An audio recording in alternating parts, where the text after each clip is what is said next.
Hello दोस्तों, आप सभी का स्वागत है हमारे यूट्यूब चैनल स्टार दिमागी कसरत में। आप लोगों के समक्ष फिर से एक बार उपस्थित हो चुका हूं एपी का सेकेंड पार्ट लेके, जिसमें हम आप लोगों को सिखाएंगे एपी के एन का सूत्र का उपयोग कैसे करेंगे। तो बिना देरी किए हुए हम चलते हैं क्वेश्चन की ओर। यहाँ पे हमने 3 क्वेश्चन लिया है। 3 क्वेश्चन को हम सॉल्व करना सिखाएंगे, जिसके पैटर्न पे एग्जाम में काफ़ी क्वेश्चन बहुत सारे पूछे जाते हैं। पहला क्वेश्चन है समांतर श्रेणी 3, 10, 17, 24 का कौन सा पद उसके 13वें पद से 84 अधिक है। यानी कि आपका इस पहला क्वेश्चन का सॉल्यूशन हम करेंगे हल। इसमें कहा क्या जा रहा है, जो जो आपको मालूम है वो लिख लोगे। एपी आपको क्या दिया हुआ है, 3, 10, 17, 24 डॉट डॉट डॉट का कौन सा पद, यानी कि आपको एन निकालने के लिए करा 13वें पद से 84 अधिक है। चलो ठीक है, तो इसमें प्रथम पद क्या होगा, तो यहाँ प्रथम पद जो होगा आपका A3। यहाँ पे सार्वांतर जो आपका होगा वो होगा D। तो 10 में से हम 3 को घटाएंगे 7 आएगा, 7 आएगा। और आपको क्या कह रहा है, 13वें पद से 84 अधिक है। मतलब ये 13वें पद से जो भी an होगा वो हमारा 13वें पद से 84 अधिक होगा। हमें यही कह रहा है क्वेश्चन में, मेन फोकस यही है कि कौन सा पद 13वें पद से 84 अधिक है।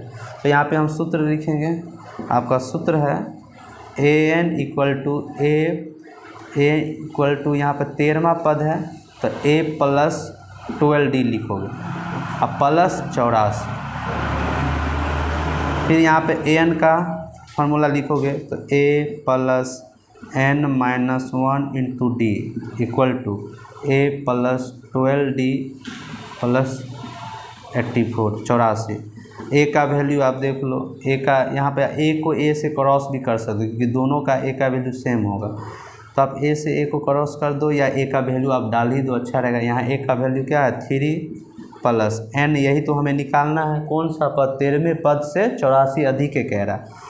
और डी का वैल्यू आपने फाइंड किया 7। यहाँ पे ए का वैल्यू 3 + 12 × डी का वैल्यू 7 + 84 84। अब यहाँ देखो 3 हो जाएगा और 7 से इंटू करो, 7n - 7। और ये देखो 3 + 12 × 7 84 हो जाएगा, और ये 84। फिर यहाँ पे एक बार आप देखो 7n और -7 में से 3 जाएगा तो -4। और यहाँ सबको जो 84 कितना हो जाएगा, 168 और 3 168 में 3 जोड़ेंगे तो 168 3 171 हो जाएगा। फिर आप क्या करोगे, 7n = 171, 7n = 171, और इसको इधर ले आओ 4 प्लस को, तो यहाँ हो जाएगा 7n = 171 में जोड़ दो तो 175 हो जाएगा। तो इस प्रकार से आप n = 175/7, 7 से कट करो, 7 दूनी 14, 7 पचे 35, n का मान 25। यानी कि हम लिख देंगे अतः 25वां पद है ना, 25वां पद एपी के 13वें पद से 84 अधिक है। कहने का मतलब जो आपसे पूछा जा रहा था कि एपी का कौन सा पद 13वें पद से 84 अधिक होगी, तो आप कह सकते हो एपी का 25वां पद 13वें पद से 84 अधिक होगी। इसको आप स्क्रीनशॉट ले लीजिए या नोट कर लीजिए वीडियो को स्टॉप करके। फिर नेक्स्ट क्वेश्चन हम देखते हैं।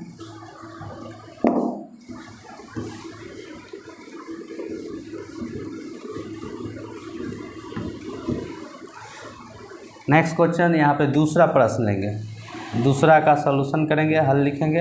यहाँ पे कह रहा है एपी ज्ञात करें। आपको एपी को ज्ञात करना है, जिसका तीसरा पद 5 है और ये 7वां पद 9 है। हम ऑब्जेक्टिव में भी इसको बताए थे, ऑब्जेक्टिव रूल से इसको हल करने के लिए। लेकिन अब आप देखेंगे सब्जेक्टिव में रहेगा, इस तरह का पैटर्न का क्वेश्चन इस टाइप का रहेगा, तो कैसे हल करेंगे। दिया क्या, एपी का ज्ञात करें जिसका तीसरा पद। तो हम एपी का तीसरा पद A3 आपको दिया हुआ है, यहाँ पे लिखेंगे दिया गया है।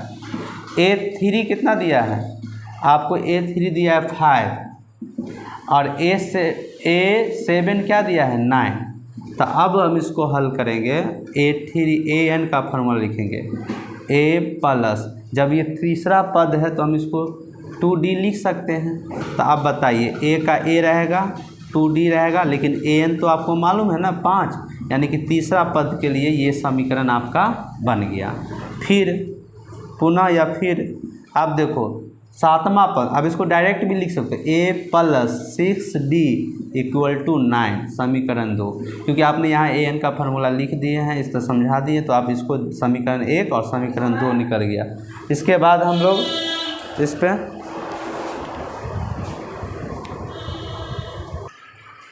समीकरण 1 और समीकरण 2, इस दोनों समीकरण को हल करेंगे, विलोपन विधि से हम हल करेंगे। a से 1 काटेंगे तो यहाँ पर लिखेंगे समीकरण 1 - 2 से, तो 1 को 2 से घटाएंगे तो a + 2d = 5 और a + 6d = 9।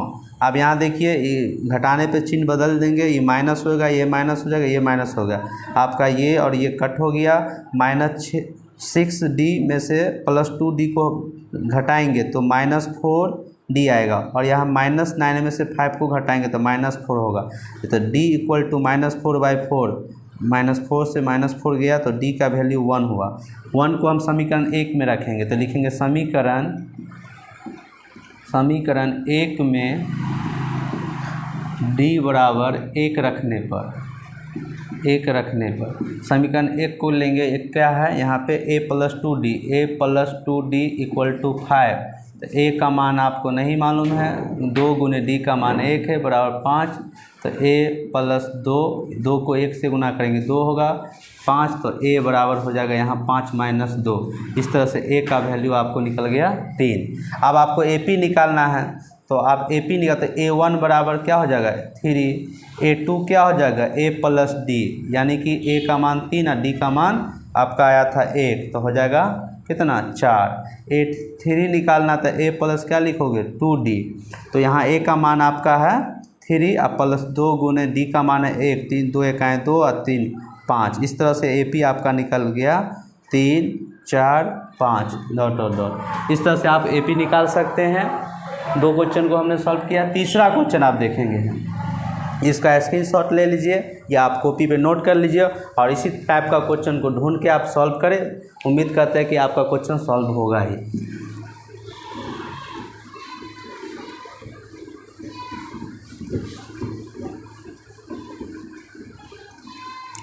तीसरा क्वेश्चन हम देखते हैं। तीसरा में क्या कह रहा है, तीसरा का हल कह रहा है AP में a = d बराबर दिया हुआ, a का मान 5 है, d का मान 3 है, an दिया हुआ है, आपको n और Sn कह रहा है निकालने के लिए। तो सबसे पहले हम जो दिया गया उसको नोट कर लो, दिया गया है। देखो a का मान आप 5 है, मतलब प्रथम पर, d का मान आपका 3 है और an आपका 50 है। आपको निकालना क्या कह रहा है, n का मान कह रहा है और Sn कह रहा है निकालना, ये दोनों निकालना है। चलो ठीक है, तो हम an का सूत्र लिखेंगे, फार्मूला लिखेंगे, an = a + n - 1 × d। चलो आप इसको इधर ले आते तो a का वैल्यू क्या है आपको, अगर इसको ऐसे लिख लेते हैं, चलो ये बराबर an इधर लिख दिया। अब a का वैल्यू जो है पुट कर दो, a का मान 5 है 5, n का मान नहीं मालूम है और d का वैल्यू आपको मालूम है क्या 3 बराबर an आपका क्या है, an आपका 50 है, तो यहाँ 50 रख दो। अब यहाँ देखो 5 को उधर ले जाओ तो यहाँ बचेगा आपका n - 1 × 3 = 50 - 5। तो आप n - 1 × 3 ये घटाएंगे, 50 में से 5 तो कितना बचेगा 45। तो आप n - 1 बराबर लिख सकते हो 45/3, 15 × 45। तो n - 1 बराबर 15, तो n बराबर 15 प्लस 1 को उधर ले जाएंगे तो प्लस हो जाएगा। तो n का मान यहाँ आपका कितना निकल गया 16। तो n का मान आप निकाल लिया। आप Sn निकालना है, तो Sn का जो सूत्र होता है वो आपका होता है n/2 × 2a + n - 1 × d। तो Sn का सूत्र होता है, n का मान तो आप निकाल लिए हो 16, तो 16/2, 2 × a का मान आप तो निकाल लिए हो 5, तो 5 अब प्लस n का मान आपका कितना है 16, तो फिर 16 डाल देंगे, -1 और d का मान आपका कितना है 3, तो 3। आप 2 से काटेंगे 16 को तो 8 हो जाएगा, ये 5 दूनी 10, ये 16 में से गया 15 गुने 3। पहले गुना का काम करेंगे तो 10 और 15 या 45, फिर 8 गुने 45 में 10 जोड़ेंगे तो कितना होगा 55, 55 को 8 से गुना करें 5 8 40, 40 4 44, यानी कि आपको आंसर क्या उत्तर क्या निकला, n का मान आपका निकल गया 16 और Sn का मान निकला 440। आप इसी 3 प्रश्न के पैटर्न का क्वेश्चन ढूंढो, NCERT बुक में हो या आप SF का बुक हो या आपके पास कोई मॉडल पेपर हो, उसमें से इस पैटर्न का क्वेश्चन आप सॉल्व ढूंढो और उसको सॉल्व करो इसी पैटर्न के साथ। उम्मीद करते हैं कि आपका क्वेश्चन ज़रूर बनेगा। अगर वीडियो पसंद आया हो तो लाइक करें, सब्सक्राइब करें और शेयर करें।